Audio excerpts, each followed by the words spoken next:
তো আপনাদেরকে একটা ইন্টারেস্টিং জিনিস দেখাই। যারা হচ্ছে নতুন ওয়েব ডেভেলপমেন্ট সেক্টরে আসতেছেন বা ওয়েবসাইট ডিজাইন করতে চাচ্ছেন, ওদের জন্য জাস্ট একটা নতুন জিনিস আপনাদেরকে দেখাই। অনেকে হয়তো এই জিনিসটা সম্পর্কে জানেন, বাট তারপরও একটা নতুন জিনিস আপনাদেরকে দেখাই।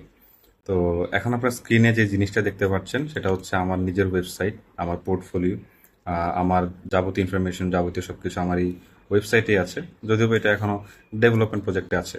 তো এখানে দেখেন আমি একটা এক্সটেনশন ইউজ করছি। এই এক্সটেনশনটার নাম হচ্ছে HTML টু ডিজাইন। ঠিক আছে, আপনারা যারা ফিগমাতে কাজ করতে চান, ঠিক আছে, যাদের কোডিং এর ওরকম একটা অভিজ্ঞতা নাই, তারা এই জিনিসটা একটু এক্সপেরিমেন্ট করতে দেখতে পারেন। আপনারা যখন এই এক্সটেনশনটা যখন ইউজ করবেন, তখন এখানে দেখবেন ক্যাপচার দ্য স্ক্রিন, এখানে ক্লিক করবেন। আমার পুরো ওয়েবসাইটটা সে স্ক্যান করবে। স্ক্যান করার পরে সে একটা ফাইল তৈরি করবে।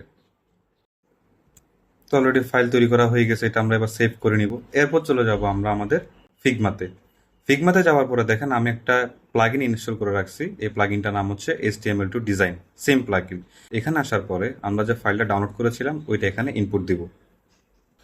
তো ইনপুট দেওয়ার পর এটা আবার স্ক্যান করবে, আমার ওয়েবসাইটটা সে যে স্ক্যান করেছিল সেটা সে আবার স্ক্যান করবে। করার পরে এখানে একটা অপশন আছে, এনাবেল অটো লেআউট, অর্থাৎ এটা যেন মোবাইলে রেসপন্সিভ হয়, ওই অনুযায়ী এটা আবার ডিজাইন করা হবে। তাহলে আমরা এখানে অটো অটো লেআউটটা অন করলাম। অন করার পরে আমরা হচ্ছে গোতে ক্লিক করব। এখন দেখেন আমার পুরো ওয়েবসাইটটা আমার যেরকম ছিল, ফিগমাতে সে ঠিক ওইরকম ভাবে এডিটেবল একটা লেআউট তৈরি করে দিয়েছে। এখানে কিছু ভুল ত্রুটি থাকতে পারে, এটা আপনি অ্যাডজাস্ট করে নেবেন। আপনার যদি কিছু পরিবর্তন করতে হয় আপনি পরিবর্তন করে নেবেন। এই জিনিসটা এই জন্যই দেখালাম, ধরেন আপনার কোনো ওয়েবসাইট পছন্দ হয়েছে, তো এটা চাইলে আপনি যে ডিজাইনটা আছে এটা আপনি ফিগমাতে আনতে পারেন। আনার পরে আপনি আপনার মতো করে কিছু কাস্টমাইজেশন, কিছু এডিট, কিছু চেঞ্জেস করতে পারেন। এখন আমাদের কাজ হচ্ছে, আমরা তো ডিজাইনটা করলাম, বাট ওয়েবসাইটটা কিভাবে রেডি করব। এর পরবর্তী স্টেপ হচ্ছে কিভাবে আমরা ওয়েবসাইটটাকে রেডি করব। আর এই জিনিসটা করার জন্য আমরা যে প্লাগইনটা ইউজ করব সেটার নাম হচ্ছে builder.io। আপনারা এই প্লাগইনটা ইউজ করবেন। ইউজ করার পরে সে আপনার যে ডিজাইনটা আমরা যে এডিটিং করলাম বা যে চেঞ্জেসগুলো করলাম এগুলোকে সে স্ক্যান করবে। স্ক্যান করার পরে আমাদের কাছে দুটো অপশন আসবে, একটা হচ্ছে ওপেন ইন লভেবল, আর আরেকটা হচ্ছে ওপেন ইন ফায়ারবেস স্টুডিও।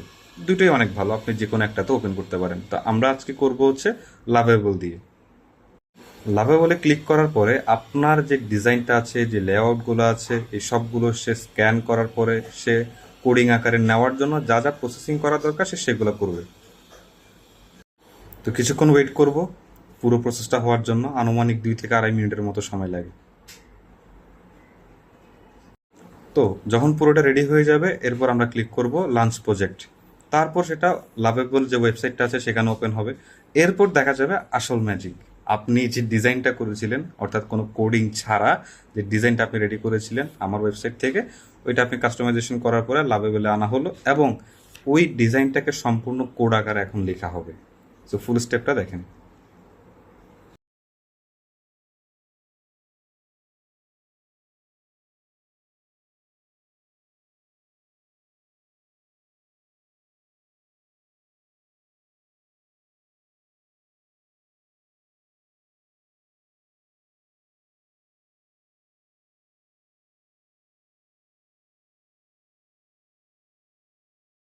তো যেমনটা দেখতে পারতেছেন, আমরা জাস্ট ডিজাইনটা করেছিলাম আর এখানে ফুল কোড রেডি।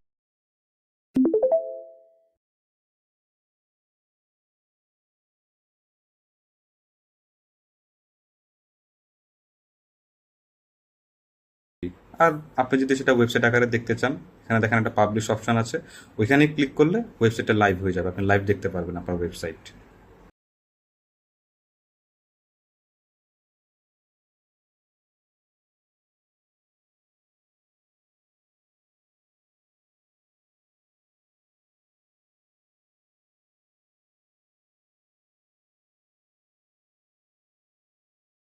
এই যে দেখতে পারতেছেন আমার পুরো ওয়েবসাইটটা রেডি। আমার কাস্টমাইজেশনের পর আমি যা যা চেঞ্জেস করেছি তা এখানে দেখাবে।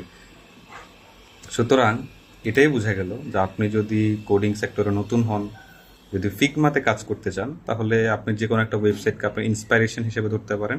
যে কোনো ওয়েবসাইটকে কপি করার পরে সেটাতে আপনি আপনার মতো করে কাস্টমাইজেশন করলেন। কাস্টমাইজেশন করার পরে আপনি প্লাগইন ব্যবহার করে লাভেবল অথবা ফায়ারবেস স্টুডিও যে কোনো একটা ব্যবহার করে, অথবা বোল্ড ডট নিউ নামে একটা নতুন আসছে এআই, ওইটা ইউজ করে আপনি আপনার ডিজাইনটাকে সম্পূর্ণ ওয়েবসাইটে রূপান্তরিত করতে পারবেন। সো কোডিং শেখার দরকার নেই। তবে হ্যাঁ, একটা জিনিস যে এখানে হচ্ছে আপনার কিছু কিছু জিনিসের ল্যাগিংস থাকবে, অ্যানিমেশন দিবে না, কিছু ফাংশন কাজ করবে না। এটার জন্য আপনাকে বেসিক HTML CSS শিখলে যথেষ্ট, আপনি বাকি কাজটা করে ফেলতে পারবেন।